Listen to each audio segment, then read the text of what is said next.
السلام علیکم۔ P T V news Lahore studio سے خوش آمدید۔ آپ دیکھ رہے ہیں پروگرام در حقیقت اور میں ہوں آپ کا میزبان توصیف احمد خان۔ آج کا جو ہمارا موضوع ہے، پہلا موضوع ظاہر ہے ہمارے صدر مملکت آصف علی زرداری اس وقت منتخب ہو چکے ہیں، تو ان کے بارے میں بات چیت ہوگی۔ ان کی جو لیگیسی وہ پہلے بطور صدر چھوڑ کے گئے تھے اور اس لیگیسی کو جو آگے بڑھانے کا چیلنج ہے انہیں، اس پر بات ہوگی۔ اور آج کے جو حالات ہیں، جو موجودہ حالات ہیں، اس میں انہیں کیا نئے چیلنجز آئیں گے اور اس میں ان کا کیا رول ہو سکتا ہے، اس پر ہم بات چیت کریں گے۔ دوسرا ہمارا موضوع ہے کہ آئی ایم ایف نے بانی پی ٹی آئی جو ہیں ان کے خط پر ایک دو ٹوک موقف، ایک پہلے بھی موقف دیا تھا اور اب دوبارہ سے اپنا موقف دیا ہے، اس کے کیا مضمرات ہیں، اور پھر یہ تو خط والی جو کہانی ہے یہ تو فیل ہو گئی، اس سے آگے کیا ہو سکتا ہے، کوئی اور بھی کوئی ایسا کوئی احمقانہ حرکت ہو سکتی ہے، اس پر ہم بات کریں گے۔ تیسرا ہے جو اہم بڑا انٹرنیشنل اہم موضوع ہے، سیکورٹی کونسل کا جو یوناما کا اجلاس ہوا ہے، جس کا مطلب ہے United Nation assistance for Afghanistan, اس کے بارے میں جو اجلاس ہوا ہے، افغانستان کے ایشوز کے بارے میں جو اقوام متحدہ کے مندوب نے رپورٹ جمع کروائی تھی سیکورٹی کونسل میں، اس پر بحث ہوئی ہے۔ پاکستانی مندوب نے اس پر کیا بات چیت کی ہے اور اقوام متحدہ سے پاکستان نے کیا مطالبات کیے ہیں افغانستان کے حوالے سے، ان تینوں موضوعات پر بات چیت کرنے کے لیے آج ہمارے ساتھ گروپ ایگزیکٹو ایڈیٹر دنیا نیوز ہمارے ساتھ موجود ہیں سلمان غنی صاحب۔ سلمان غنی صاحب السلام علیکم۔ جی وعلیکم السلام۔ سر مبارک ہو، آصف علی زرداری صاحب دوبارہ سے صدر منتخب ہو گئے۔ خدا کرے کہ آصف علی زرداری صاحب کا یہی سوال ہے، دوسری مرتبہ صدارت پہ انتخاب جو ہے یہ پاکستان کے لیے، پاکستان کے عوام کے لیے نیک فال ہو۔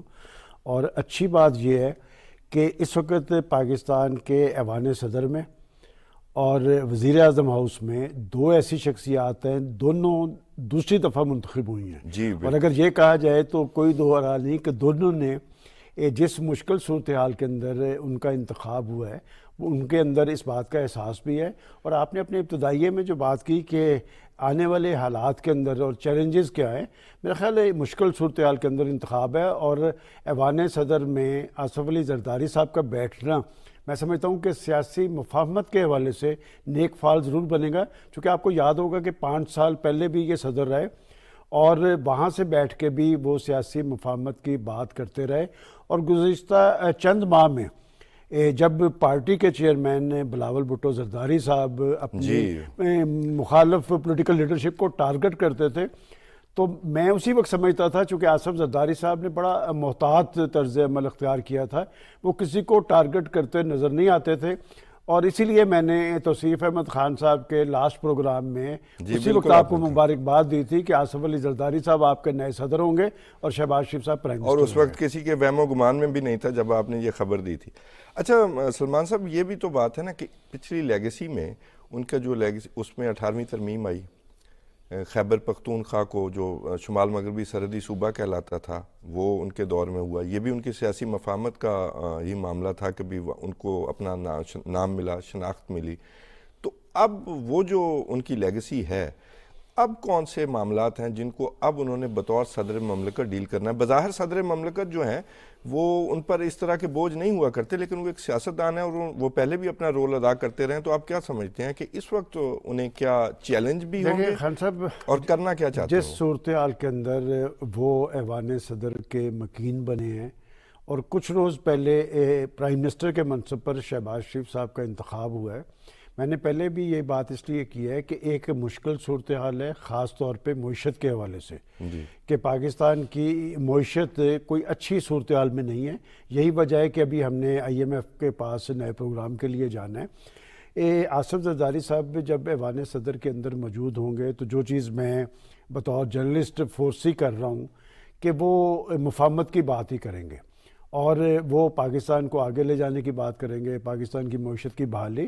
وہ آپ نے درست کہا کہ جب سیاستدان صدر ہوتا ہے نا تو وہ روایتی صدر سے تھوڑا سا ہٹ کے ہوتا ہے۔ ویسے تو اس سے پہلے صدر بھی جو ڈاکٹر عارف علوی ہیں وہ بھی سیاستدان تھے، وہ کافی ہٹ کے ہو گئے تھے۔ جی میں اس لیے کہہ رہا ہوں، نہیں دیکھیں آپ ان پہ اس لیے اعتراض نہیں کر سکتے، آئے تو وہ ایک پارٹی کی طرف سے تھے، پارٹی کے سیکرٹری جنرل رہے تھے، اور انہیں جس طرح وفاق کا علمبردار ہونا چاہیے تھا، چونکہ ان کی لیڈرشپ بڑی تلخ تھی، میں سمجھتا ہوں کہ اس میں بھی جو انہوں نے رول ادا کر دیا نا کہ وہ میں نہ مانوں والی لیڈرشپ کے نیچے جب اس پارٹی کا پریزیڈنٹ ہوتا ہے تو اس کے لیے مشکل حالات ہوتے ہیں، لیکن آصف علی زرداری صاحب کے لیے ایسے حالات نہیں ہوں گے.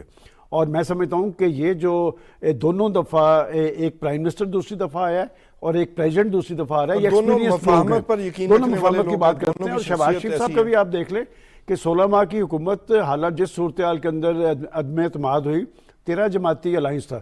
لیکن خان صاحب آج کی صورتحال میں ایک بڑی بات آپ دیکھیں کہ اس وقت جب انتخابات ہوئے 2018 کے، پیپلز پارٹی، پاکستان مسلم لیگ نون اور MQM ان کے پاس صرف 113 نشستیں تھیں. جی آج کی اہم بات یہ ہے کہ پاکستان کی دو بڑی پارٹیز، پاکستان پیپلز پارٹی اور مسلم لیگ نون کی، میں بنیادی طور پہ ان کی حکومت سمجھتا ہوں، اور میں سمجھتا ہوں کہ ان کا کڑا امتحان ہے کہ یہ کوئی اعزاز نہیں. یہ from day one first minute سے ہی یہ اپنے کام پر انہیں لگنا چاہیے، اور بلکہ لگے میں ہوئے نے ہیں. تو یہ اس لیے کہا نا کہ یہ اعزاز نہیں، ان کا کڑا امتحان ہے. دونوں بڑی پولیٹیکل پارٹیز ہیں، اور اچھی بات کیا ہے کہ اب وہ بلیک میلنگ والی صورتحال نہیں ہوگی. یہ دونوں پارٹیز اگر آپس یہی میں میں عرض کر درست رہا تھا، میں ہوں نے گی، کہا ماضی کے basically اندر یہ ہوتا رہا ہے کہ جی وہ پارٹیز کے لیے، اور میں یہ کہتا چلوں کہ مجھے یاد پڑتا ہے کہ جب شہباز شریف صاحب عدم اعتماد کے بعد وزیر اعظم بنے تو 12 معاون خصوصی بنانے پڑے. اب ایسی کیفیت نہیں ہوگی. اور ایک اچھی چیز کہہ لیں یا اس سے ایک نئی چیز کہہ لیں کہ پیپلز پارٹی نے اپنے آپ کو آئینی عہدوں تک محدود کیا ہے، وہ کیبنٹ میں شامل نہیں ہو رہا ہے. لوڈ سارا آئے گا پاکستان مسلم لیگ نون پہ، لیکن میں نہیں سمجھتا کہ کیفیت اس طرح رہے گی. لیکن الائنس تو بہرحال موجود ہے، یہ یونیک جی الائنس تو موجود ہوگا، لیکن لیکن پیپلز پارٹی کی اپنی سیاست ہے، مسلم لیگ نون کی اپنی سیاست ہے. اور آپ دیکھ لیں انتخابات کے اندر انہوں نے اپنے جھنڈے کے ساتھ، اپنی لیڈرشپ کے ساتھ الیکشن لڑا ہے. اور آنے والے وقت کے اندر دیکھیں خان صاحب، ہم جب سیاست کو ڈسکس کرتے ہیں تو پولیٹیکل پارٹیز کا اپنا ایک رول ہوتا ہے. آپ نے جب 18 امینڈمنٹ کی بات کی تو ایک کمٹمنٹ ہے پیپلز پارٹی کی آئین کے حوالے سے. وہ آئین کو چونکہ ذوالفقار علی بھٹو صاحب نے وہ اپنے آپ کو خالق تو جماعت وہ سمجھتے ہیں. اس حوالے سے خالق سمجھتے ہیں. تو وہ آئین پاکستان میں آج بھی کہوں گا کہ آج کی گمبھیر صورتحال میں وہ نسخہ کیمیا ہے. اور اگر آپ میرے سے تمام مسائل کا حل پوچھتے ہیں تو تھوڑا سا تلخ ہے کہ اگر ہم اس نسخہ کیمیا کی طرف لوٹ جائیں نا تو سارے مسئلے حل ہو سکتے ہیں. سب کا ایک ایک رول وہاں پر متعین ہے، سب کا پتہ ہے کہ یہ مقاصد یہ ہے. اور اگر ہم اس مقاصد تک محدود ہو جائیں تمام ادارے، تو پھر پاکستان کے اندر سیاسی استحکام بھی آئے گا. معاملہ گڑبڑ وہ ہوتا ہے جب ہم دوسرے کا کام کرنا چاہتے ہیں، اپنا کام نہیں کرنا چاہتے. جب ہم اپنے کام پہ یکسو ہو جائیں گے، سنجیدہ ہو جائیں گے، رزلٹس بھی آئیں گے، ملک کے اندر استحکام بھی آئے گا، سیاسی استحکام بھی قائم ہوگا، معاشی استحکام بھی قائم ہوگا. میں سمجھتا ہوں کہ جس کیفیت کے اندر آج یہ حکومت سازی کا عمل جو ہے پایہ تکمیل کو پہنچا ہے، تو اس حکومتی طاقت کو بروئے کار لانا چاہیے اپنے عوام کی زندگیوں میں اطمینان کے لیے اور ملک میں استحکام کے لیے. اب وہ سیاسی ایجنڈاز سے تھوڑا سا بالاتر ہونا پڑے گا. یہ اس وقت ہمارا وہ سیاسی ایجنڈا والا معاملہ بھی نہیں ہے، ملک کی معیشت کا معاملہ ہے. پہلے ڈیفالٹ سے بچایا ہے، اب اس کی معیشت کو بہتر کرنا ہے. میرا خیال ہے یہ معاملہ سب سے پہلے ہوگا. لیکن آپ یہ سمجھتے ہیں کہ 18ویں ترمیم کے بارے میں یہ کہا جاتا ہے کہ کچھ انفنش چیزیں بھی رہ گئی تھیں ایڈریس کرنے والی، تو آپ یہ سمجھتے ہیں جیسے آپ کہہ رہے ہیں 2/3 اکثریت بھی تقریباً ان کے پاس ہے، تو اس کی طرف بھی کوئی پروگریس ہو سکتی ہے یا سیاسی مفاہمت کی بات ہو سکتی ہے؟ آپ نے کہا کہ انفنشڈ کچھ چیزیں رہ گئی تھیں، تو 18ویں ترمیم بھی کچھ لوگوں کو ہضم نہیں ہوئی. میرا خیال جس سطح پہ یہ معاملہ موجود ہے اس سطح پہ رہنے چاہیے. صوبے بہت حد تک خود مختار ہیں. اور ایک امپورٹنٹ بات خان صاحب، 8 فروری کے انتخابی نتائج دیکھیں تو قوم کے شعور کو بھی سلام کرنا چاہیے کہ انہوں نے پاکستان کی 3 بڑی پارٹیز کو 3 صوبے دیے ہیں اور سپلٹ مینڈیٹ دیا ہے. نو میں صوبوں کی بات صوبے انہوں نے دیے. دیکھیں سندھ دے دیا پیپلز پارٹی کو، پنجاب آ گیا مسلم لیگ نون کے کھاتے میں، اور پختونخوا چلا گیا PTI کے پاس. اب بات یہ ہے کہ جب پولیٹیکل پارٹیز کہتی ہیں کہ جی ہم عوام کے دکھوں میں مرے جا رہے ہیں، تو پھر وہ لائیں نا جی، مقابلہ کریں، اس بات کی کارکردگی کا مقابلہ کریں. اور صوبوں کے پاس وسائل بھی بہت ہیں، بہت زیادہ، اور صوبوں کے پاس اختیارات بھی بہت ہیں اگر کام کرنا چاہیں. اب چیف منسٹر بڑے طاقتور ہیں. اصل پرابلم آنی ہے اوپر. دیکھیں وہاں پر مخلوط حکومت ضرور موجود ہے، اور میں سمجھتا ہوں کہ شہباز شریف صاحب کا ایک کریڈٹ کہہ لیں، ان کا ایک اعزاز کہہ لیں کہ وہ ناممکن کو ممکن بنانا جانتے ہیں. اس لیے کہ میں انہیں صوبے میں ان کی رول دیکھتا رہا ہوں. ابھی بھی ہم وٹنس کر رہے ہیں. پنجاب کے بارے میں عالمی اداروں کی رپورٹس تھیں کہ پنجاب گورنیبل ہے. تو میں سمجھتا ہوں کہ سندھ کے اندر بھی آپ نے پیپلز پارٹی نے اپنے چیف منسٹر کو ریپیٹ کیا ہے مراد علی شاہ کو.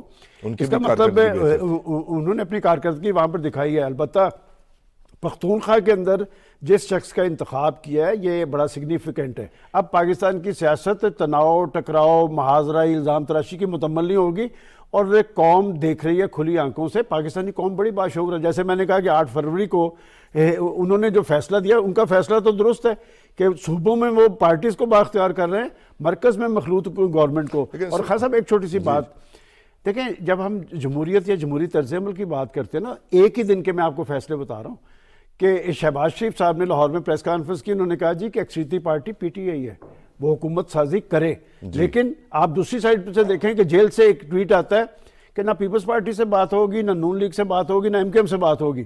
بلاول بھٹو زرداری صاحب اسی دن 3 بجے پریس کانفرنس کرتے ہیں اور انہوں نے ان کے بدن بولی سے بہت کچھ ظاہر ہو رہا تھا. انہوں نے کہا کہ انہوں نے ہمیں مسرت کیا ہے, نون لیگ نے ہمیں پیشکش کی ہے, ہم ان کی پیشکش قبول کرتے ہیں. میں سمجھتا ہوں کہ اسی جیسچر کو بروئے کار لانے کی ضرورت ہے. تھوڑا سا اپنے سیاسی مفادات سے بالاتر ہو کے سوچے. پاکستان کی پولیٹیکل لیڈرشپ سرخرو ہوگی. دیکھیں بات یہ کہ مشکلات ضرور ہیں, قوموں کی سیاسی تاریخ اٹھا کے دیکھ لیں. سلمان صاحب یہ جو نفرت کی سیاست کی بنیاد پر کسی کا انتخاب ہوا ہے بطور وزیر اعلیٰ, تو آپ کیا سمجھتے ہیں کہ آصف علی زرداری صاحب اس کو آہستہ آہستہ ٹھنڈا کریں گے؟ یہ سڑک کی سیاست, نفرت کی سیاست, فلاں چور فلاں ڈاکو, ہم ٹھیک صرف ہم ٹھیک, اس طرح سے اس سے ہم پیچھے وہ اس میں کامیاب ہو سکیں گے؟ خان صاحب رول تو بہت بڑا ہے. پولیٹیکل لیڈرشپ آپ چونکہ دنیا کی سیاست پہ بھی آپ کی نظر ہے, یہ جو لیڈرشپ ہوتی ہے یہ قوموں کے اندر اتحاد اور یکجہتی, محبت اور الفت کے جذبات پیدا کرتی ہے. یہ وہ پاپولر سیاست جو ہے نا, میں اس پہ پروگرام کرتا ہوں, پاپولر سیاست 100 سال بعد پھر ریپیٹ ہو رہی ہے نا. دیکھیں بات یہ کہ پاکستان کے اندر یہ کیا ہو گیا کہ جی پاکستانی قوم ایک بہترین قوم ہے, آپ کی نوجوان نسل بڑی ذہین ہے, قدرتی وسائل سے آپ مالا مال ہیں. تو یہ کیا وجہ ہے کہ ہم ایک طرف نیوکلیر پاور ہے, دوسری طرف ہم قرضوں کی معیشت ہے ہمارے پاس. دیکھیں اگر یہ معاملہ درست کرنا ہے تو نیتیں درست کرنی پڑیں گی, سوچ اور اپروچ میں تبدیلی لانی پڑے گی. اب یہ نہیں ہوگا کہ جی لوگوں کو چور اور ڈاکو کی گردان کر کے آپ یہ سمجھیں کہ آپ پاکستان کے پردھان بن جائیں گے. وہی بات جو آپ نے کی کہ بھی پردھان آپ کو نہیں بننے دے گا, اب وہ آپ اپنی کارکردگی دکھائیں. دیکھیں بات یہ کہ پختونخوا میں آپ کو تھوڑے سے میرے پاس نمبرز موجود ہیں کہ اگر نوجوانوں کے رول کی ہم بات کرتے ہیں نا, تو آپ ذرا سرویز اٹھا کے دیکھ لیں کہ وہاں کے نوجوانوں نے اگر پی ٹی آئی کو ترجیح دی 2018 میں, زیادہ نوجوانوں نے وہاں انہیں ووٹ دیا. وہاں کا نوجوان تو آج بھی بے روزگار ہے, وہ تو صوبہ آج بھی مسائل کی آگ میں جل رہا ہے. اور آپ کو پتہ ہے کہ پختونخوا پہ اٹھا کے دیکھ لیں داد و شمار کہ وہ تو دیوالیہ ہونے کے قریب تھا, وہاں تنخواہوں کا ایشو تھا. اور یہ اس صورتحال میں سے نکلنے کے لیے میں آپ کو تھوڑا سا نا, آپ لیگیسی کی بات کر رہے ہیں, یہ مریم نواز صاحبہ کی لیگیسی کیا ہے, نواز شریف شہباز شریف یہ کیا تھے, یہ پنجاب کے دونوں بھائی چیف منسٹر بنے ہیں, ایک 2 دفعہ بنا ہے, ایک 3 دفعہ بنا ہے, یہاں سے پرائم منسٹر بنے ہیں نا. کچھ کر کے دکھایا ہوگا, کچھ بتانے کے لیے بھی ہونا چاہیے. اگر آپ یہ سمجھیں کہ جی آپ لوگوں کو ٹارگٹ کر کے گالی گلوچ کر کے, ویسے تو انہوں نے کہا ہے کہ حکومتی کارکردگی کوئی صدر جو ہے مددگار ثابت ہوگا کہ چیزوں کو پیچھے لائے, جو بہت آگے بڑھ چکے ہیں ان کو پیچھے لائے. ایک ٹرم آئی تھی کہ جی مفاہمت کے بادشاہ. آج کی صورتحال میں انہیں تھوڑا سا نا اس سے بالاتر ہونا پڑے گا, اپنے سیاسی مفادات سے معاملات درست ہو سکتے ہیں. دیکھیں بات ہے, آپ مجھے ٹارگٹ کرتے جا رہے ہیں تو میں بیٹھ کے کہوں گا نہیں خان صاحب آپ بہت اچھے آدمی ہیں, آپ پھر مجھے ٹارگٹ کریں گے, میں کہوں گا نہیں آپ بہت اچھے آدمی ہیں. تو ایک وقت آئے گا کہ آپ اس پہ ضرور سوچیں گے. آج کے پاکستان کے اندر اگر استحکام لے کے آنا ہے تو پھر ڈائیلاگ کرنا پڑے گا.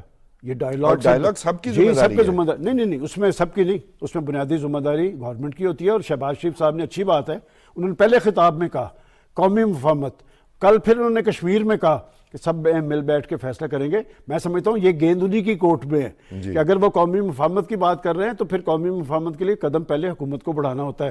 جب ہم 3.5 سال والے پرائم منسٹر کو ٹارگٹ کرتے ہیں تو اسی بنیاد پہ کرتے ہیں کہ ماضی کے اندر ایسے نہیں ہوتا تھا. یہ ہم اکھڑے کہاں سے ہیں؟ دیکھیں یہ بڑی تلخ باتیں ہیں خان صاحب کہ آپ چلیں ایک نئی شروعات ہوئی ہیں. 2017 کا پاکستان 24ویں بڑی معیشت تھی, آج ہم 47ویں 48ویں نمبر پہ کھڑے ہیں. اور ہمارا مسئلہ یہ ہے کہ 24ویں سے 48ویں نمبر پر لانے کے جو اصل ذمہ داران ہیں انہیں کوئی کٹہرے میں لانے کے لیے تیار نہیں ہے. میں سمجھتا ہوں گیند پھر پولیٹیکل پارٹیز کی پولیٹیکل لیڈرشپ کی کورٹ میں ہے, لہٰذا انہیں دو پارٹیز اگر آپس میں ٹھیک رہیں گی سارے معاملے درست ہوں گے. دونوں پارٹی پیپلز پارٹی اور پاکستان مسلم لیگ. یہ ہماری اس موضوع پر سیر حاصل بحث ہو گئی کہ آصف زرداری صاحب کس طرح کی لیگیسی کو لے کر چلیں گے, بلکہ جو لائن آف ایکشن ہے وہ بھی سب کو سامنے نظر آ رہی ہے. ناظرین ایک چھوٹا سا بریک لیتے ہیں اور پھر بریک کے بعد ہم اگلے موضوع کی طرف بڑھیں گے.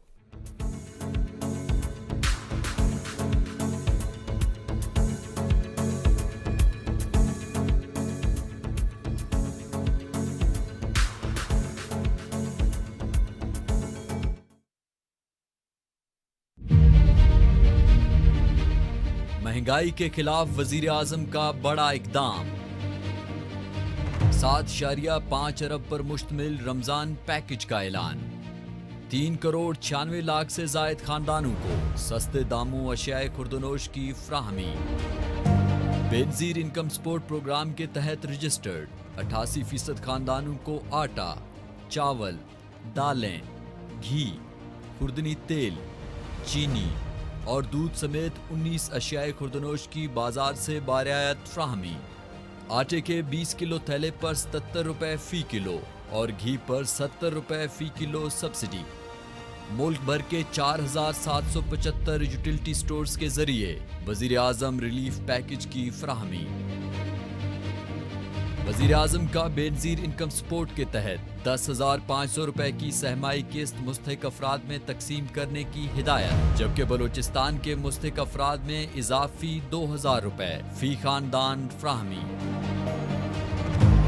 ملک کے کمزور اور غریب طبقے کا تحفظ، وزیر اعظم کا عزم.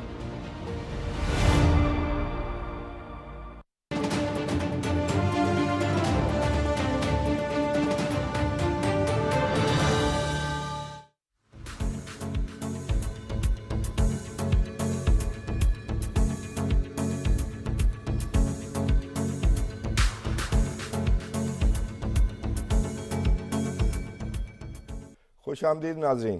سلمان صاحب، آئی ایم ایف کو لیٹر لکھا گیا تو پہلے لکھنے سے پہلے ہفتہ لگایا گیا. میرے خیال ان کی پارٹی کے لوگ جو ہیں وہ ذرا ہیزیٹیشن فیل کر رہے تھے، لیکن اس کے بعد زبردستی لکھوا دیا گیا. اس وقت بھی آئی ایم ایف کی ترجمان کا موقف آیا.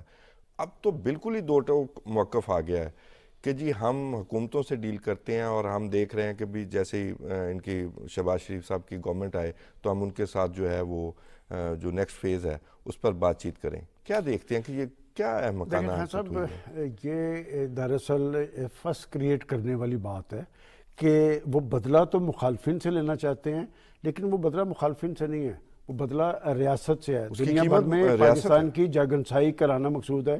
آپ کے خیال میں اس مائنڈ سیٹ کو یہ نہیں پتا تھا کہ آئی ایم ایف کا کیا موقف ہوگا؟ جی اسے پتا تھا، انہیں پتا تھا کہ کیا ہوگا. البتہ دنیا کو دکھانا ہے کہ پاکستان کو آئی ایم ایف بھی پاکستان کے ساتھ چلنے کے لیے تیار نہیں. دنیا یہ شخص کیا چاہتا کیا ہے؟ دیکھیں، میں کسی کو ٹارگٹ نہیں کرنا چاہتا، میں ایک بات ضرور کہوں گا، یہ عالمی ایجنڈے کا حصہ ہے. عالمی ایجنڈا کیا تھا؟ آپ نے مولانا فضل الرحمان صاحب والی بات کر دی. میں دیکھیں بات یہ کہ آپ کو اندرونی طور پہ غیر مستحکم کرنا تو آپ کے دشمن کا ایجنڈا ہے. جی بالکل. تو پھر دشمن کون سی کمی چھوڑ رہا ہے جو ہم یہاں سے بیٹھ کے پوری کر رہے ہیں؟ اور آپ نے آئی ایم ایف کی بات کی ہے. دیکھیں، وہ ادارے اپنے مقاصد تک محدود رہتے ہیں. وہ یہ نہیں ہوتا کہ وہ کبھی ادھر ہوتے ہیں کبھی ادھر ہوتے ہیں. پہلے بھی انہوں نے یہ کہا تھا، اب بھی انہوں نے یہی کہا. سلمان صاحب، جو بندہ یہ کہتا ہے، عوام کو نعرہ دیا کہ ہم کوئی غلام ہیں، ہم فلاں ہیں، اور طرح طرح کے نعرے سنائے، اور وہ اس ادارے کو کہہ رہا ہے کہ ہمارے الیکشن کا آڈٹ کیا جائے، اور وہ ادارہ آپ کو بتا رہا ہے کہ ہمارا یہ کام نہیں ہے. دیکھیں بات وہ تو بڑی شرمناک حقیقی آزادی کی بات کرتے تھے نا، کہ حقیقی آزادی. اور آپ عالمی اداروں کو پاکستان کے معاملات میں مداخلت کے دعوت دے رہے ہیں. اور دیکھیں، اس میں تھوڑی سی ایک بات سمجھ لیں کہ انہوں نے وہ جو لیٹر لکھنے کی بات کی اور جو لیٹر لکھا ہے اس میں وہ پولیٹیکل پارٹیز سیاسی مخالفین کو ٹارگٹ نہیں کر رہے، اس میں وہ الیکشن کمیشن کو ٹارگٹ نہیں کر رہے، اس میں وہ نگران حکومت کو ٹارگٹ نہیں کر رہے، وہ پاکستان کی ریاست کو ٹارگٹ کر رہے ہیں. تو یہ ایک بہت بڑا سوالیہ نشان ہے. لیکن ایک اور بات آپ نے بھی اس کی اشارہ کیا، آپ نے ایک اشارہ کیا کہ جی ان کے حامی جو تھے، ان کے ذمہ داران لے تو لال برس رہے. میں تو کوٹ کرتا ہوں بندوں کو. حامد خان صاحب بڑے ممتاز پاکستان کے قانون دان ہیں، ان کی پارٹی کے سیکرٹری جنرل رہے ہیں، آج بھی ان کے ساتھ کھڑے ہیں. لیکن انہوں نے کہا غلط کیا ہے، انہیں چیئرمین نہیں بنایا. کیونکہ وہ آزاد آدمی ہے. سر کچھ اصولی آدمی دیکھیں، اصولی بات یہ آدمی. کہ یہ لوگ پارٹیز اس طرح چلانا چاہتے ہیں، یہ غلاموں کو پسند کرتے ہیں. بات یہ کہ آپ ایک ہی بات ہی، سلمان اکرم راجہ صاحب بڑے اچھی ریپیوٹ کے عمل ہیں، ان سے بھی ایک پروگرام میں پوچھا گیا کہ جی یہ آئی ایم ایف کو خط لکھنا درست ہے؟ انہوں نے کہا کہ ہمارے انتخابات بارے تحفظات ہیں، لیکن اس نے اس پہ کمنٹ نہیں کیا. ان کی پارٹی کے اندر ایک تحریک موجود ہے، اور ہمیں اگر آپ اجازت دیں تو ان کے سیاسی طرز عمل کی بھی تعریف کرنی چاہیے کہ ایک اچھی بات ہوئی ہے کہ جو لیڈرشپ باہر ہے ان میں بیرسٹر گوہر ہیں اور دوسرے لوگ ہیں، ایک اچھا جیسچر وہ دے رہے ہیں کہ وہ سسٹم کا حصہ بنے ہیں. شدید تحفظات کے باوجود وہ آپ کے سارے انتخابات جو ہوئے ہیں، پرائم منسٹر سے لے کے اسپیکر اور چیف منسٹر تک، سب کا حصہ بنے ہیں. یہ ایک اچھی تحریک ہے ان کے اندر پیدا ہوئی ہے. میں سمجھتا ہوں کہ ہماری لیڈرشپ جو ہے اسے ڈکٹیٹر نہیں بننے دینا چاہیے. پولیٹیکل پارٹیز کے اندر اگر جمہوریت ہوتی ہے تو جمہوریت کے فائدے ہوتے ہیں. جیسے میں نیشنل لیول پہ ہمیشہ کہتا ہوں کہ آج اگر 2 بڑی پارٹیز حکومت کے اندر موجود ہیں تو پھر وہ کسی نے کہا تھا کہ زمانے بھر کی نگاہوں میں معتبر ہوں گے وہ فیصلے جو محبت کی میز پر ہوں گے. آپ کی پارلیمنٹ کے اندر آپ کیا قوم اور ملک کو درپیش سلگتے مسائل پر بھی کبھی مغز ماری کریں گے؟ بات یہ کہ آج سنجیدہ ایک ڈائلاگ کی ضرورت ہے. آپ پارلیمنٹ کے فورم کو پورے کار لائیں نا. آپ جب ڈائلاگ کی بات کرتے ہیں، یہ اچھی بات نہیں تھی کہ جب شدید تناؤ میں 2018 میں ایک پرائم منسٹر آیا، اس وقت کے اپوزیشن لیڈر نے اس کی طرف صلح کا ہاتھ بڑھایا تھا. بالکل بڑھایا. اس نے کہا جی کہ سیاست اپنی اپنی، معیشت پہ سیاست نہیں ہونی چاہیے. ہم آپ کے ساتھ چارٹر آف اکانومی کرتے ہیں. اس کا ہاتھ جھٹک دیا گیا، اور یہ ہاتھ نہیں جھٹکا تھا، یہ آپ کی معیشت کو جھٹکا دیا گیا تھا. آپ آج ذرا اپنے اعداد و شمار اٹھا کے دیکھ لیں آپ کہاں کھڑے ہیں. میں نے آپ کو بتایا نا آپ 2018 میں 24ویں بڑی معیشت ہے، آج آپ 48ویں نمبر پہ آ گئے ہیں. کیا کسی کو نہیں پکڑنا چاہیے اس حوالے سے؟ کیا بات ہے کہ ملک کی معیشت کے ساتھ آپ کھیلتے رہے اپنے بیانات کی صورت میں؟ اور اب بھی آپ نے قوم کو بتایا کہ جی یہ سائفر کی وجہ سے مجھے نکال دیا گیا. آپ سائفر کو پاکستان میں ایشو بناتے رہے، امریکہ کو ٹارگٹ کرتے رہے. اب آپ وہاں پر لابنگ فرم ہائر کر رہے ہیں کہ جی میری مدد کریں. امریکہ کسی کی مدد کو نہیں آتا. امریکہ تو جنرل مشرف کی مدد کو نہیں تھا آیا. امریکہ کی اپنی ترجیحات ہوتی ہیں، اور ان کے ایک سیکرٹری آف اسٹیٹ نے کہا تھا کہ ہمارے دوست اور دشمن مستقل نہیں ہوتے، ہم تو اپنا مفاد دیکھتے ہیں. کل کے پروگرام میں ایک امریکہ کی مثال بھی دی کہ جب ویتنام کی، بلکہ پرسوں کے پروگرام میں، کہ ویتنام کی جنگ جب ہوئی تو امریکہ کو جب شکست ہونے لگی تو پھر انہوں نے اس میں ڈپلومیسی کے ذریعے چائنا کو فتح کر لیا، یعنی چائنا سے صلح کر لی. اس کی دوران چائنا کی کمیونسٹ پارٹی کی حکومت کو تسلیم کر لیا، اس کی سیکورٹی کونسل میں رکنیت بھی لے دی امریکی اشارے پہ. تائیوان اس سے پہلے سیکورٹی کونسل کا ممبر تھا، اسے بھی فارغ کرا دیا، ان کا دوست تھا. اور ویتنام کو بھی، جو جنوبی ویتنام جس پر امریکہ کا قبضہ تھا، اس کو بھی انہوں نے قربان کر دیا. اب کا دور جو ہے نا، یہ اسلحے کی جنگیں ختم ہو گئی، اب تو معیشت کی جنگیں. آپ تو اس دور کی مجھے بات بتا رہے ہیں کہ ویتنام پہ آج بھی امریکہ نے چائنا کو تسلیم کر لیا. اس لیے کہ چائنا کے دوست اور دشمن، جیسے میں نے آپ کو ہنری کسنجر کی مثال دی، وہ کہتے ہیں کہ ہمارے دوست اور دشمن مستقل نہیں ہوتے، ہم اپنا مفاد دیکھتے ہیں. چین کے مستقل ہوتے ہیں، چین کے مستقل ہوتے ہیں. دیکھیں ہمارے ہاں سی پیک، نہیں میں آپ کو اس کی مثال دیتا ہوں. دیکھیں 2017 میں نواز شریف صاحب کوئی پاناما میں نکلے تھے، اس وقت سی پیک کا ایشو تھا. اس لیے کہ اس وقت کا پرائم منسٹر کہتا تھا کہ ہم نے اگر خود انحصاری کی منزل پہ پہنچنا ہے تو سی پیک کس نے ٹارگٹ کیا؟ آئی ایم ایف نے. کون صاحب تھے جنہوں نے برسکدار آنے کے بعد کہا کہ 1 سال کے لیے اسے معطل کر دیں؟ اور پرائم منسٹر صاحب اس وقت کے کہتے ہیں کہ ہم ان کا کھاتے کھول لیں گے. کس نے آئی ایم ایف کو ان کے سارے منصوبے دکھائے؟ کسی نے ان کو نہیں پکڑا. بات یہ کہ یہ سلسلہ بند ہونا چاہیے. اگر آپ جمہوری بنیادوں پر، اپنے منشور اور پروگرام کی بنیاد پر ایک اقتدار پہ پہنچتے ہیں تو پھر آپ اسی بنیاد پر قوم کو ڈیلیور کریں. ہمارا بڑا سیاسی المیہ یہ ہے خان صاحب کہ ہماری سیاسی حکومتیں جس پروگرام کی بنیاد پہ مسلط اقتدار پہ پہنچتی ہیں پھر وہ واپس نہیں دیکھتی، وہ آگے کی طرف دیکھتی ہیں، آگے کی طرف دیکھتی ہیں. اور مجھے اچھا لگا کہ شہباز شریف صاحب نے اپنے پہلے خطاب میں جہاں پر سی پیک کی بات کی، وہاں انہوں نے کہا کہ ہم کسی بلاک کا حصہ نہیں بنیں گے. میں سمجھتا ہوں کہ انہوں نے مصلحتاً یہ بات کی ہے. شہباز شریف چین کی ترجیح رہا ہے، آصف زرداری کا سی پیک کے حوالے سے ایک رول رہا ہے. یہ ایک اچھا امتزاج ہے، یہ میں سمجھتا ہوں ایک اچھی بات ہے. چین کے حوالے سے ہمارا ٹلٹ تھا، اور چین جیسے تیسے حالات میں پھر بھی پاکستان کے ساتھ کھڑا رہتا ہے. آپ کو اس نے ڈوبنے نہیں دیا. میں پھر آپ کو یاد کرواؤں کہ ان کا نیا سیکرٹری آف جو وزیر خارجہ جب اسلام آباد آیا تھا, جب آپ پر تلوار لٹک رہی تھی دیوالیہ ہونے کی, اور باتیں باہر سے نہیں ہو رہی تھی, ملک کے اندر سے ہو رہی تھی کہ پاکستان دیوالیہ ہونے جا رہا ہے, پاکستان سری لنکا بننے جا رہا ہے, چین کے وزیر خارجہ نے اسلام آباد میں کھڑے ہو کے کہا تھا کہ ہم پاکستان کو ڈوبنے نہیں دیں گے. تو جناب ڈالرز کی جگہ یوان آپ کی مدد کو آیا تھا, تو آپ کو کھڑا رکھا ہے. ہمیں یکسوئی اختیار کرنی پڑے گی. امریکہ سے تعلقات بہت اچھی بات ہے, کہانیاں بعد میں آنے والے دنوں میں آئیں گی, لیکن بانی پی ٹی آئی کا ایک کمپلیکس ہے ہمیشہ سے, یہ میں نے آئی وٹنس بھی ہوں اس بات کا, کہ چیزوں کو انٹرنیشنلائز کیا جائے اور ریاست پر پریشر آئے.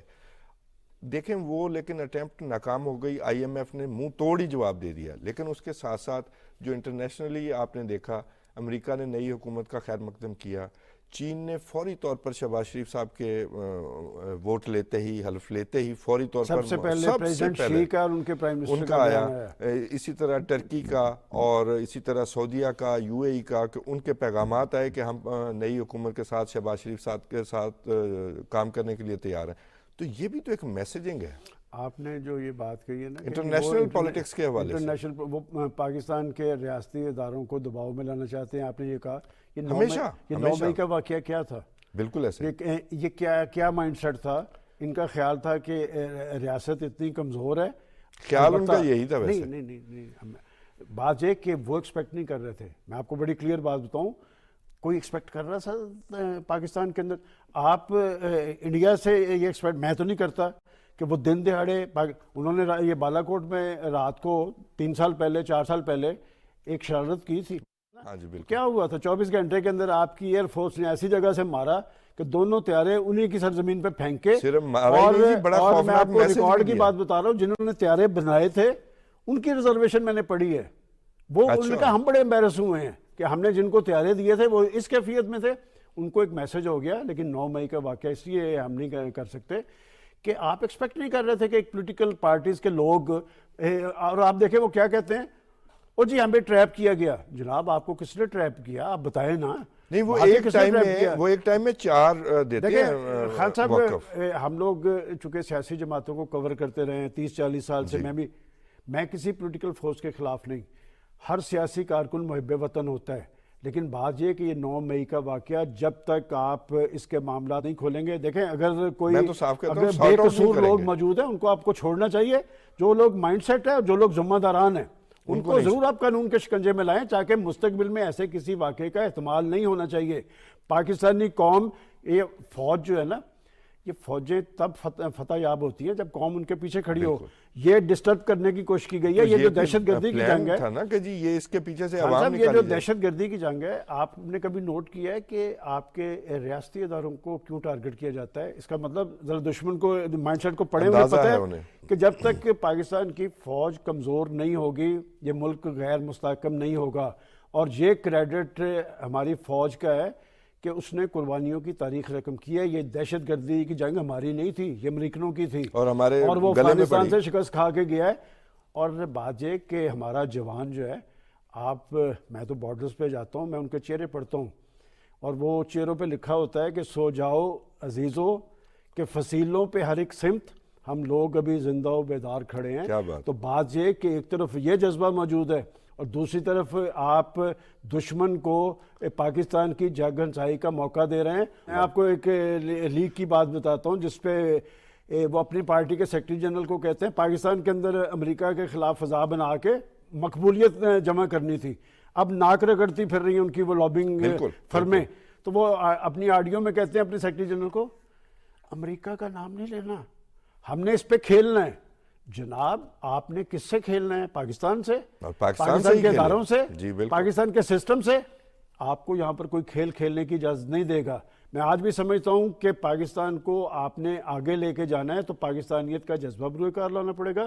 اور سیاسی جماعتوں کو دیکھیں, حکومتیں آتی جاتی رہتی ہیں, آپ کو بڑے آپ نے مفادات سمیٹے ہیں, ساری پولیٹیکل پارٹیز نے, آپ بلا امتیاز. اب تھوڑا سا وہ جو لوڈ ہے نا وہ قوم پہ سے کم کریں. قوم اس وقت مہنگائی کی آگ میں جل رہی ہے, بے روزگاری ہے, آپ کو اپنی عیاشیوں میں کمی لانی پڑے گی. شہباز شریف صاحب مسلسل کہتے ہیں جی قوم نے اپنا فرض ادا کر دیا, اب لوڈ پاکستان کی اشرافیہ پہ آئے گا. شہباز شریف صاحب ذرا مؤثر انداز میں ایک قدم بڑھائیں قوم پیچھے کھڑی ہوگی. لیکن وہ بھی تھوڑا سا میں محسوس کرتا ہوں ڈبل مائنڈڈ ہے یہ حکمران طبقہ اور یہ اشرافیہ. ان کے اثر و رسوخ بہت ہے. ان کا اثر و رسوخ توڑنے کے لیے آپ کی قوم کو اپنی حکومت کے پیچھے کھڑا ہونا پڑے گا. اور یہ جذبہ اگر آپ بروئے کار لائے اور پاکستان کے ثمرات پاکستان کے عام آدمی کے گھر تک پہنچانے میں کامیاب ہوئے تو پھر مقاصد پاکستان کی تکمیل بھی ہوگی اور پاکستان معاشی اعتبار سے بھی خود انحصاری کی منزل پہ اور پہنچے گا. انشاءاللہ ہم G20 میں شامل ہوں گے. ناظرین ایک چھوٹا سا وقفہ اور اس کے بعد ہم حاضر ہوتے ہیں اور پھر اپنے تیسرے موضوع پر گفتگو کا آغاز کریں گے.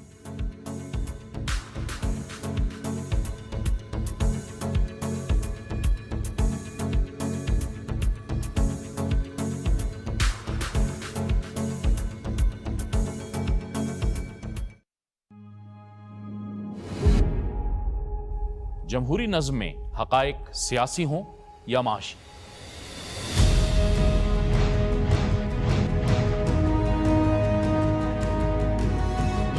لازم ہے کہ دستور کی حد بندیاں ہوں تاکہ جمہوری اداروں پر عوام کا اعتماد برقرار رہ سکے.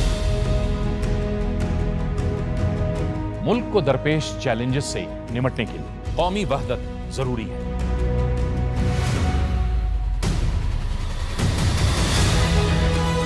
معاشی توازن، سیاسی برداشت، اختلاف رائے کی توقیر اور آئین کی بالادستی، ان تمام امور سے جڑے حقائق پرکھنے اور جاننے کے لیے دیکھیے پروگرام شاہراہ دستور شب 11:05 ہر ہفتے اور اتوار کی رات صرف PTV نیوز پر.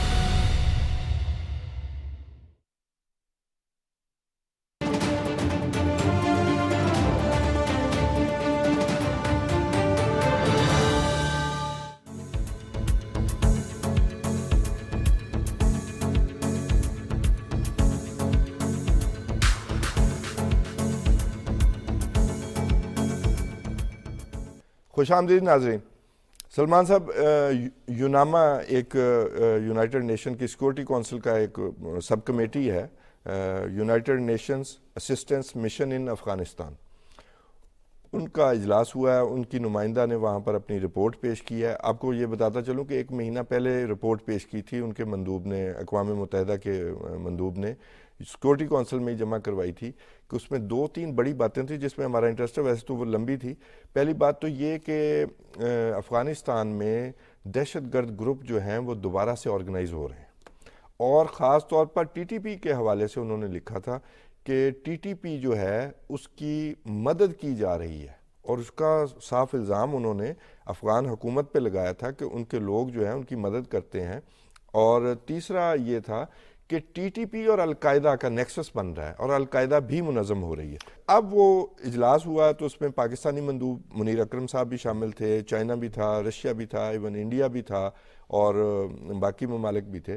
تو وہاں پر یہ ان چیزوں پر ڈسکشن ہوئی ہے، اور اس میں پاکستان نے مطالبہ کیا ہے اقوام متحدہ سے کہ یہ جو چیزیں آپ لوگوں نے ہائی لائٹ کی ہیں اس معاملے پر افغانستان سے مطالبہ کیا جائے کہ حالات کی درستگی کی جائے، اور خواتین کی تعلیم کے موضوع پر بھی ڈسکشن کی ہے. تو کیسا دیکھتے ہیں پاکستان نے اپنی پالیسی پاکستان کو چینج کرنا پڑی ہے افغانستان کے حوالے سے؟ بڑی مایوسی کا سامنا ہے پاکستان کو. آپ جب افغانستان کی بات کرتے ہیں تو پاکستان کا اس حوالے سے ایک بڑا پازیٹیو رول، ہم لوگ نا بڑے کمپلیکس کا شکار رہتے ہیں. آپ کو پتہ ہے کہ یہ افغانستان کے اندر جو سیاسی تبدیلی آئی ہے اس میں ایک بڑا اور بنیادی کردار پاکستان کا تھا، اور پاکستان نے، صرف پاکستان نہیں، چین تھا، ترکی تھا، ایران تھا، رشیا تھا، پاکستان کا انیشیٹو تھا.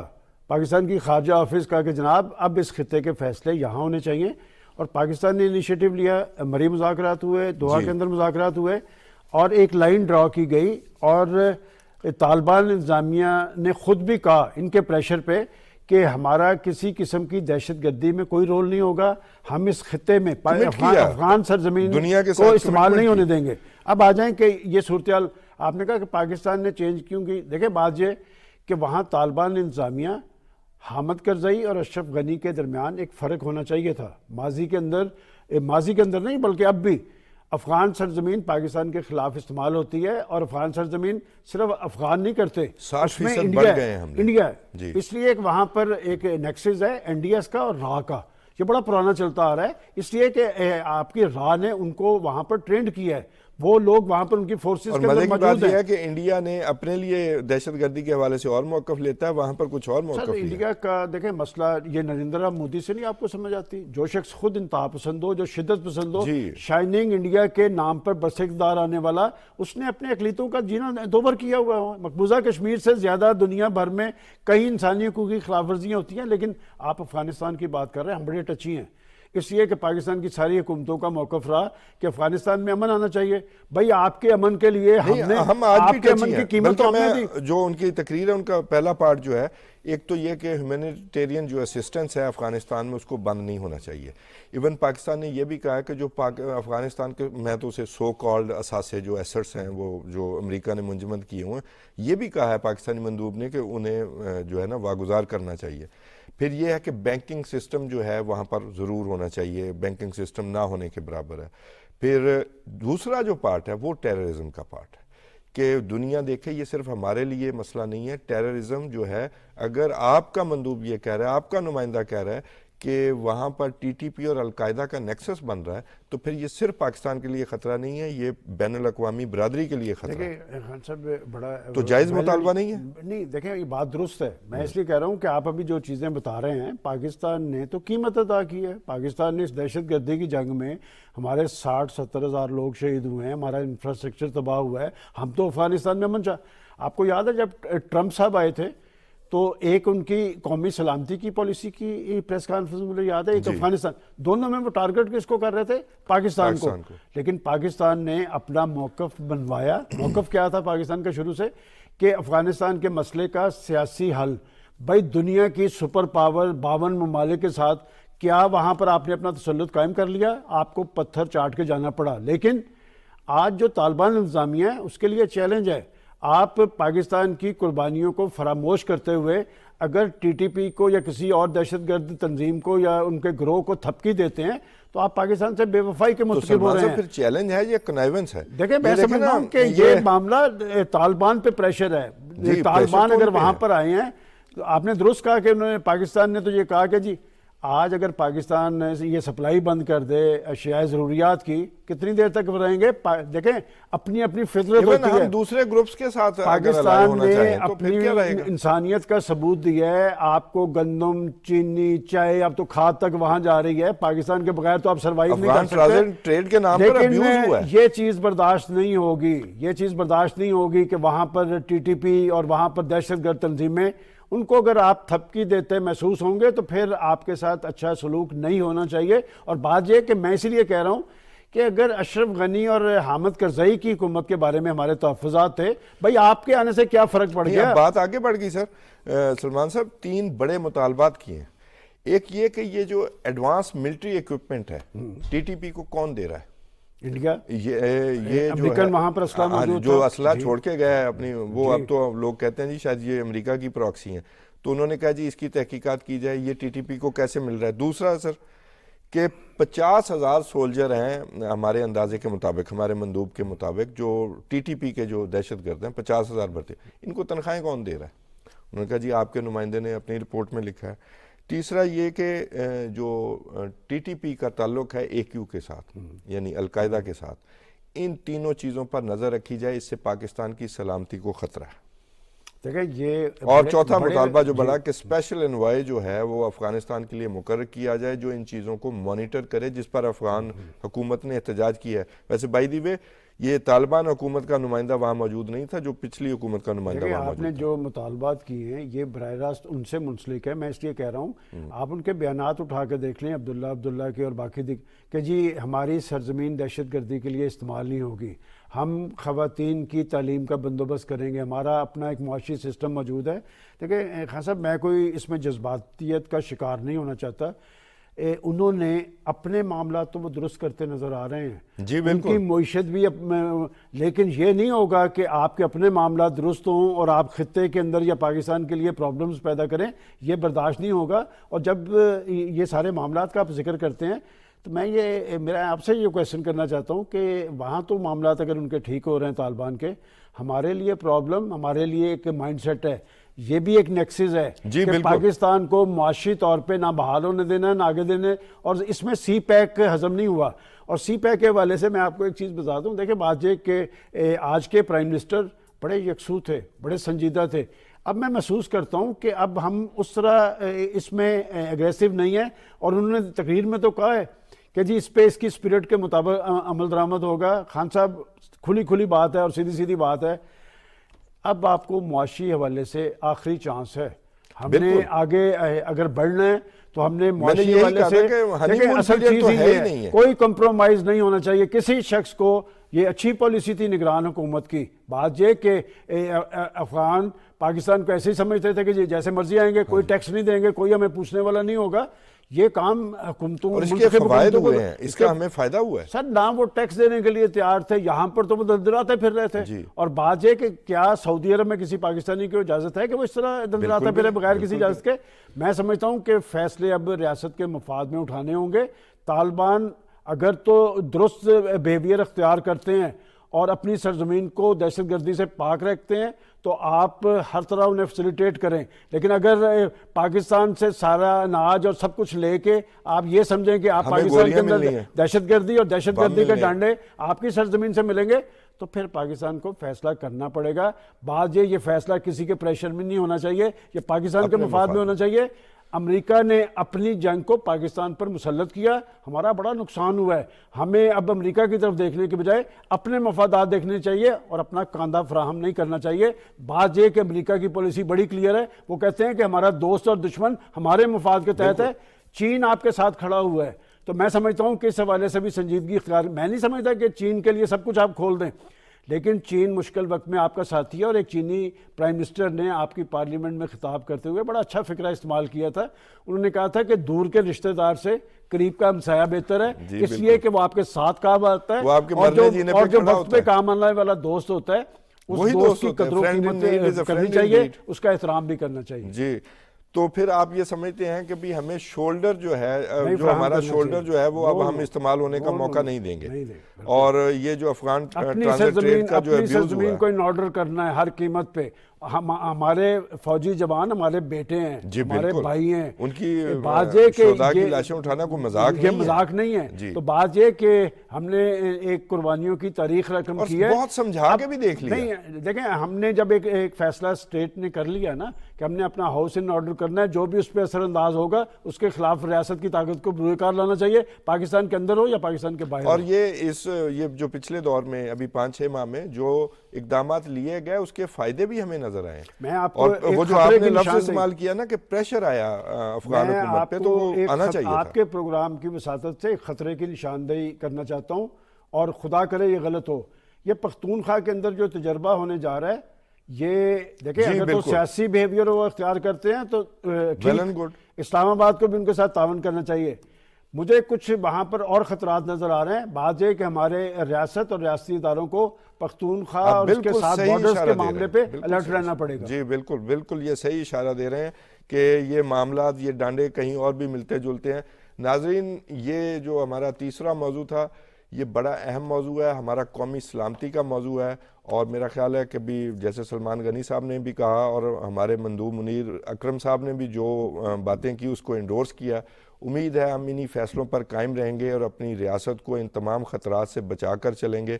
ظاہر ہے اس کے لیے اقدامات ہو رہے ہیں اور اس کے فائدے بھی سامنے آ رہے ہیں. تو آج کے پروگرام کے لیے اتنا ہی. اپنے میزبان توصیف احمد خان کو اجازت دیجیے. اللہ حافظ.